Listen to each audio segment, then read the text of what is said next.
back today looking at another team audit. We are checking out Ethan's team here today. Appreciate you supporting the brand, supporting this team, and supporting us, Ethan. Taking a look at this team, let's dive right into league settings, get a look at what we're dealing with this team.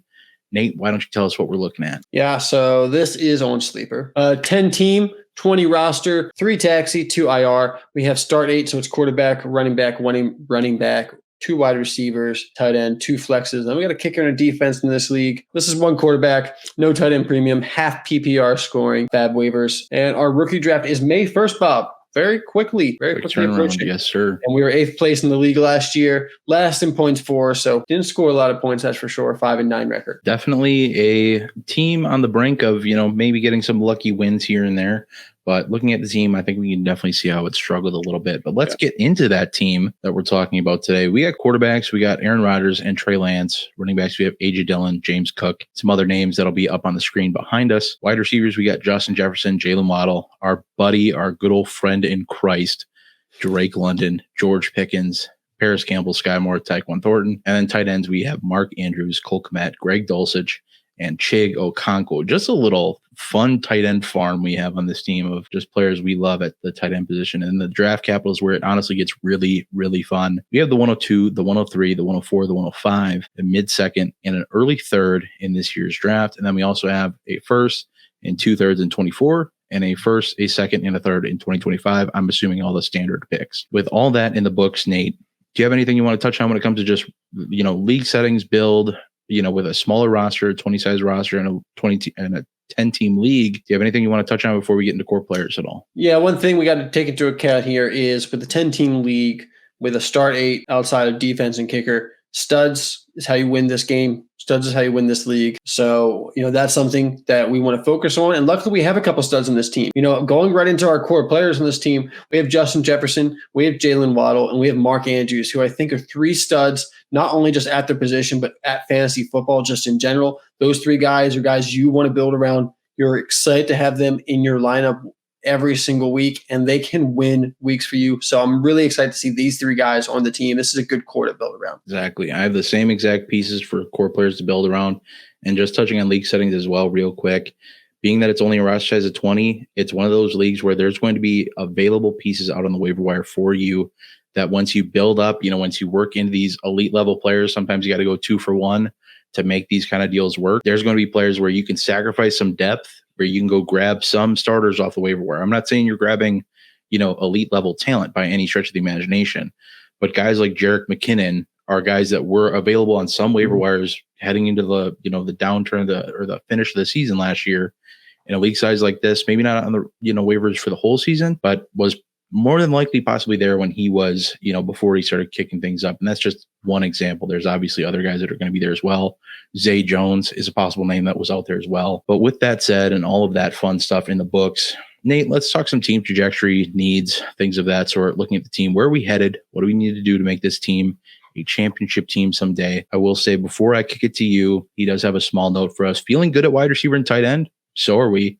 But a little concerned with Trey Lance and definitely concerned about the running back situation. We touch on that in our needs. Nate, I'll kick it to you first. Yeah, so I think this team is headed in a good place. We got really good draft capital to work with, and I think we got some studs, as we already talked about. I think this team could be competitive in 2023. I don't think they're going to finish last in points for. Thing is, with all that rookie draft capital, it's not likely to be a top contender in 2023. But that 2024, 2025 window looking really good. I think we're going to be rolling at that point. And I'm excited to see what this team can do. To get to that point, though, we're going to hit on our draft capital here to get some top RB talent to really fill out that position. I think that's the position we got to worry about most. I'm not worried about quarterback just yet because we have Aaron Rodgers, the 2023 season. He'll do fine for there. He might even be a starter in 2024.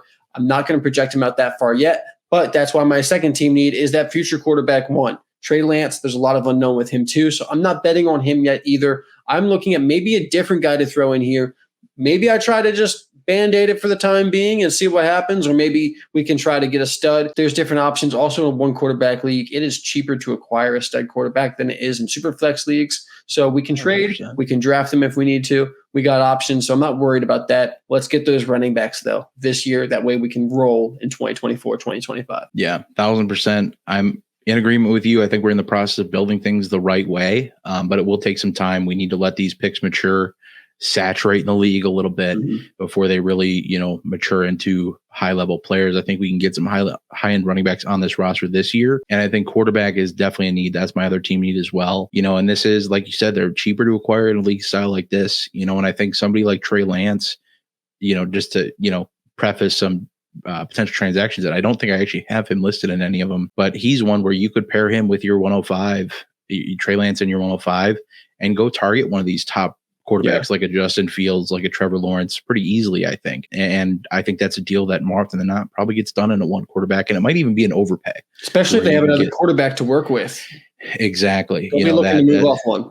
Exactly. That's always the dream scenario. And in a 10-team league, it's fairly likely that there are teams with two really good quarterbacks on them, or at least quarterbacks where you can eat production on one if you get a really good asset in return on the other side of things. So speaking of prefacing, potential transactions, why don't we just get right into it? Beautiful segue. Nate, why don't you dive right on into your potential transactions and tell us how you're getting Drake London the F off this team? Please and thank you. You know what's happening. We're not making it through the offseason with Drake London still in this team. But before we do that, let me talk about, let's fix that quarterback position. I'm not going to fix it. I'm just going to see what happens. I'm going to trade away Chig. And I'm actually trading away Chig in a lot of leagues because as much as I like him, I think his value is just there. Tennessee Titans, not an offense that we really want a piece of at the moment, especially tight end. Let's move Chig in a one quarterback league. I think we can move him for Kenny Pickett. And while this is not an exciting move, we're good with Aaron Rodgers this year. Sure. Kenny Pickett, he might be the guy in Pittsburgh. He might not be. You have a year to figure it out, though. Let's move Chig, a backup tight end. In your team, you have a lot of good tight ends that, have upside. So, he's your tight end 4. Let's move him, get that quarterback 3 who might be your quarterback 2 next season because Kenny Pickett's going to start. And heck, he could be your quarterback 1 in 2024 if he puts it together, if that Steelers offense can put it together. There's some fun pieces around there. When you can get him for Chig, I think he's a guy you got to take a gamble on, honestly, in this situation. Let's go ahead and get Drake London off this team. Drake London, I will see you later. Please give me Jahan Dotson in 2024 first.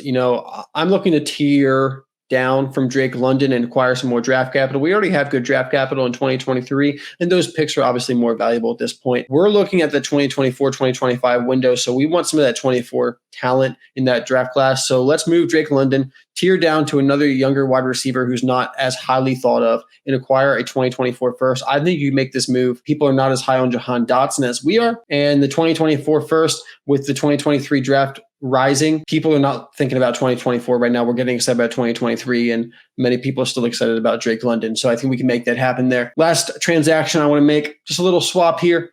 Moving off Sky Moore in the Super Bowl hype. I'm going to move him for Antonio Gibson. This is another one that isn't the most exciting trade, but I think Antonio Gibson is going to be a guy that is going to be sticking around in your fantasy team for many years as just a guy that's going to have those weeks where you're starting him and you're going to get some points out of him. I think Antonio Gibson is a good running back. I think he lacks some upside, but he has staying power. I think his skill set has staying power, and he's going to be a guy that you can acquire really cheaply right now. And we're talking about Jamal Williams having, some incredible weeks this past season. I think Antonio Gibson can be a guy that over the next 3-4 years can have weeks and even seasons like that when he gets that kind of opportunity. I think the biggest issue with Antonio Gibson ever has been the expectations that were put on him from when he was drafted as a rookie. I think if you look at him through the lens of, I think he's has staying power, beautiful way of putting it, that he has a role in an NFL offense where he can be utilized to his strengths. And I think when he is utilized that way, you start to see him in a different light. And, when you're not putting a running back 1 label on the guy, or even a mid running back 2 label on the guy, it's a lot more palatable when you talk about his value. And especially in a situation like this, I don't know if the Sky Moore move gets it done. I think of it more as the reason being is because I don't know how many people who are still buying in on Sky Moore. I get where you're at, but I think the people who have invested in Antonio Gibson have invested a good bit in Antonio Gibson and, are the truthers that have banged the drum for him since day one. So I don't hate the pick. I don't hate the ad. I actually like it for this team build too. A guy who I think, especially when you're acquiring players, it's good to have a peace of mind of where you're planning to slot them into a lineup someday. Getting into mine, I didn't move Drake London because of one person slandering him on this channel in a video was enough for the day. But I am going to move a combination of George Pickens, AJ Dillon, and Chig Okonkwo for someone like Travis Etienne.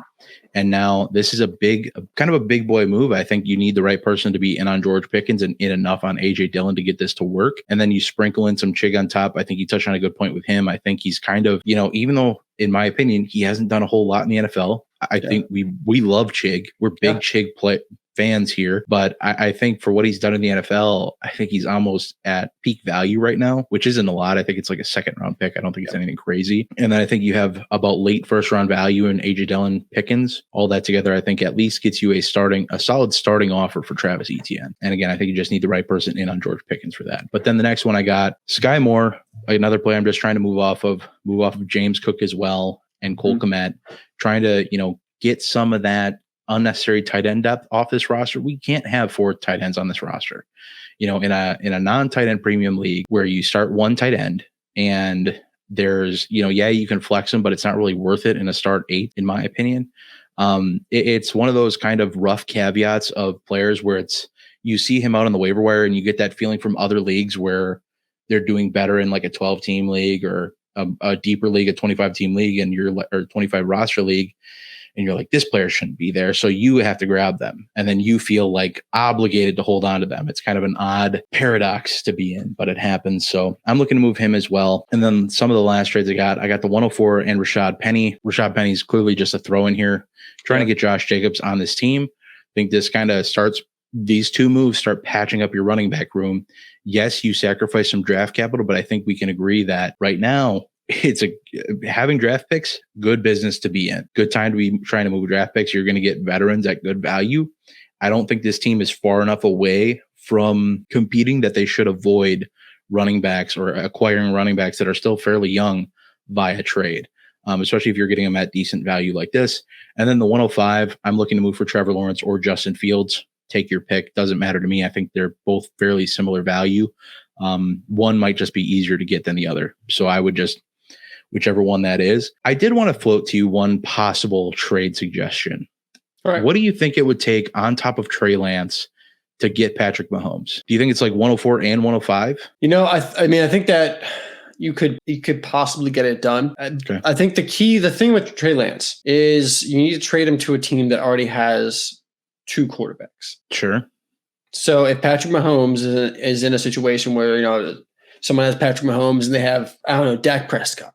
I knew you were going to say that. I know you knew. It's relevant. It's relevant. That's why. So, when you have someone else you feel confident about starting at the quarterback position, it makes it a little bit easier. Even if they're not quite as good as Patrick Mahomes, it's not tearing down to Trey Lance, who comes with so much risk at this point. Sure.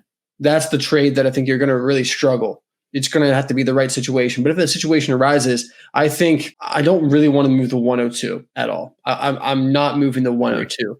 But if I could get Patrick Mahomes with Trey Lance and 2 of the 3, 4, 5, I think that would be maybe not the best trade for this team at this point, because I think we need to load up on some more talent. But I think in a different situation where we really need that quarterback to round out the team, would not mind making that move. What about Trey Lance, one of the 103, 4, 5, and the 24 first? What do you think about that? Yeah, sure. We can do that.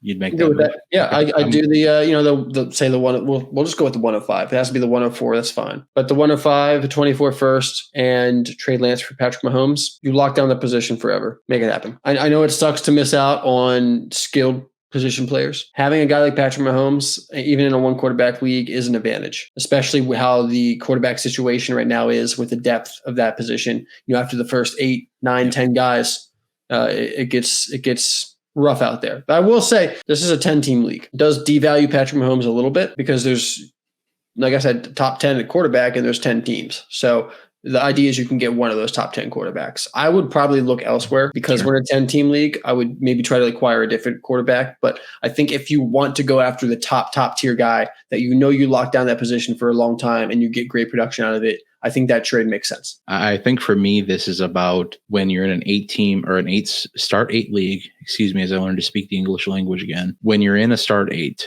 I think it's about trying to check off as many wins before you even look at your matchups for the week, and I don't really do that much. I set my best lineup and I'm done with it. But check off, if you have Patrick Mahomes, you're winning that matchup more weeks than not, or at least and what you get at that position, you're able to kind of cover for other matchups that aren't doing as well. Work your way down the line. What matchups can you win before you even start the week? And Patrick Mahomes versus any other quarterback, usually a pretty good matchup to have. So I do think it's a bit of an overpay. I think maybe you try to get a second bounce, like a 24-second back in that deal.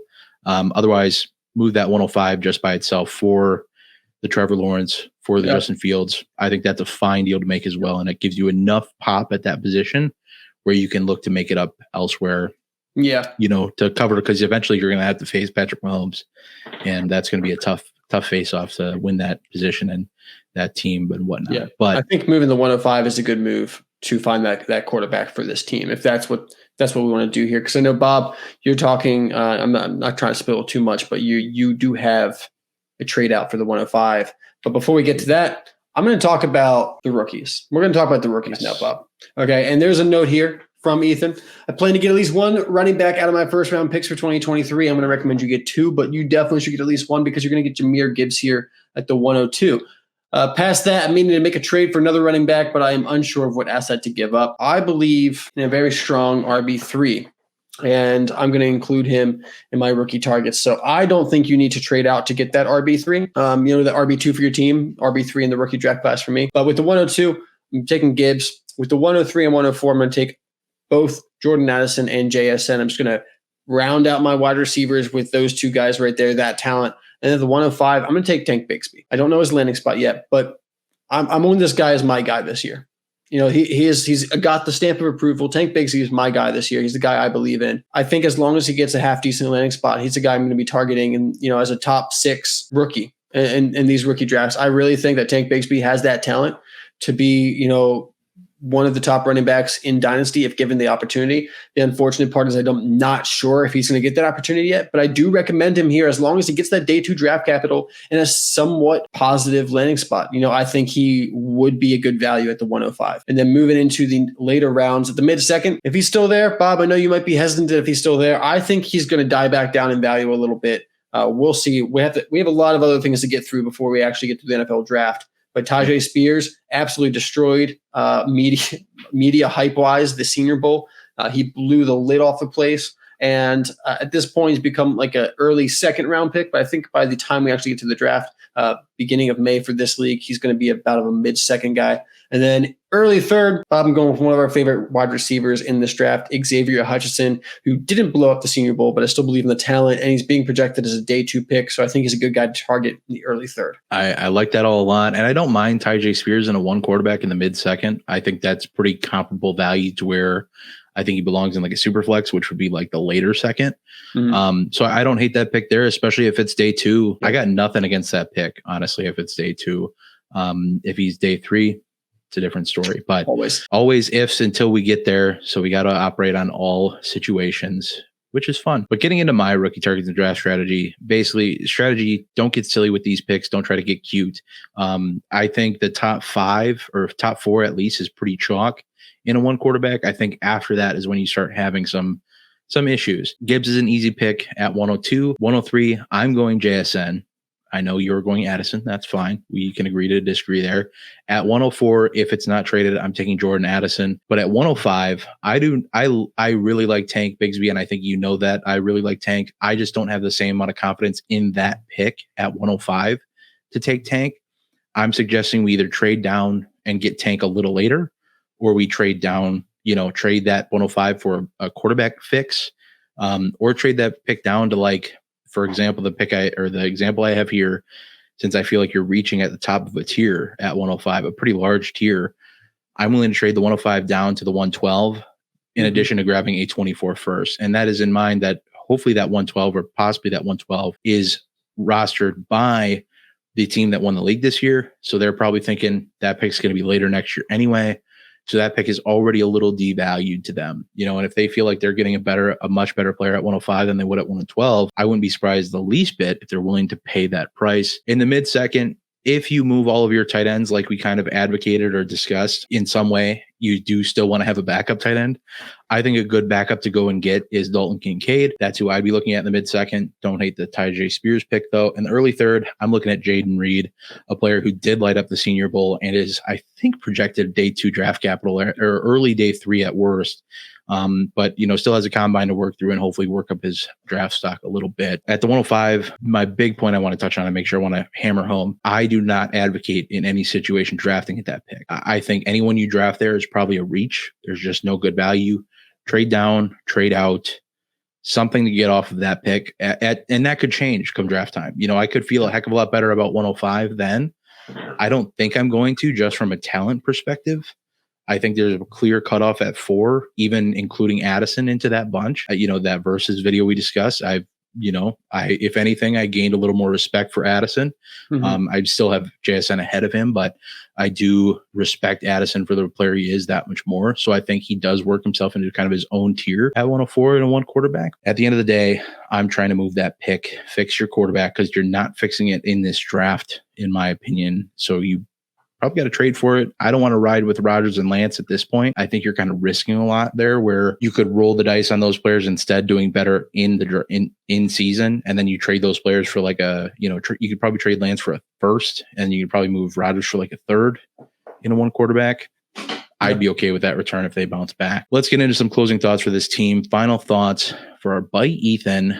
What do you got for us, Nate? Yeah, I like this team. And we got good wide receivers. I want to move off Drake London, but as someone who offers advice, I don't think it's a bad idea to keep Drake London either. We got Justin Jefferson, Jalen Waddle, Drake London, George Pickens. And, this is a great wide receiver core to start out with. This is a young wide receiver core. This is guys have a lot of potential, a lot of talent. When we're already got Mark Andrews, who I love Mark Andrews. He's my tight end 1 in Dynasty. So when we have the tight end 1, we have the wide receiver 1. We got to figure out that running back situation, but we have the draft picks here to get some running backs. Maybe we need to trade back to soak up that value a bit better, because we're adding to our wide receiver room with JSN and Jordan Addison. But I think this team just has a lot of potential with the ways it can go. If the draft falls where they can draft a lot of running backs, we're really happy with that. If we can draft a lot of wide receivers and maybe trade for some running backs afterwards, we can do that. I think we have a lot of value to play with. I think this team is, like I mentioned earlier, being built the right way. You've built up a good core group of players already. You have awesome draft capital coming in that you can find the rest of your starting 8. We just need to fix quarterback. We need to fix running back one way or the other between the next 2 drafts. And I think, you talk on London, and this is something we have to defend anytime he comes up, because we have to, so we're not haters. As I've said with every single player, there's a point where selling just makes sense. Had in the YouTube comments just today, guy sold him for 324 first. And people are trying to tell me he's a buy low right now. And I'm like, I'm sorry, at that point, like you sell the guy. I'm sorry. Like, even if it's 1, 10, 11, and 12, I can do a lot with those 3 first-round picks, either which way I look at it. I don't hate Drake London as much as it gets made out, quite honestly. I don't believe in maybe the overall talent, but I saw him on underdog rankings. He was like being picked up as like wide receiver 30 or something like that. And with the opportunities that he has, I think there is some value that he gives. It's just like you said, at some point, the value is just too high. There's been a lot of players that I've quote unquote hated or disliked just because of their value. I'm all about value. When I draft, I'm about value. So if they're not a value, if I think they're overrated, they're out for me. Completely out, man. I have noted many times on the channel, don't hate players. I hate players' values. Yep. But I think there's a lot of value in this team and what you got working. Move Drake London, don't. Whatever you do, I think this team is locked and loaded. I think we've offered some good bits of advice today. And Ethan, thank you again so much for supporting this team. I hope this team does well. I think you're in the right position to, fix this team, win a championship sooner than you might think. I think it might be a quick turnaround for this team. Well, that is it for this audit today. I do hope you all enjoyed. Please leave a like if you did. Comment down below your thoughts on the audit itself. What did you think of the video, and what advice would you offer in this Dynasty Rebuild? And what questions do you have regarding Dynasty Rebuilds? If you want to have your team featured in a Dynasty Rebuild video, you can check out patreon.com/Dynasty Rewind, or you can hit up the YouTube description box below for more details. But hey, that's going to be it for us today. We will see y'all in the next one, but until then, y'all have a good one. We have Jefferson, we have Waddle, we have London and Pickles.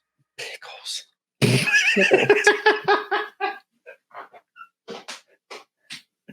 That was beautiful, Nate. George Pickles. All right. man. Oh, that's going to become an inside joke.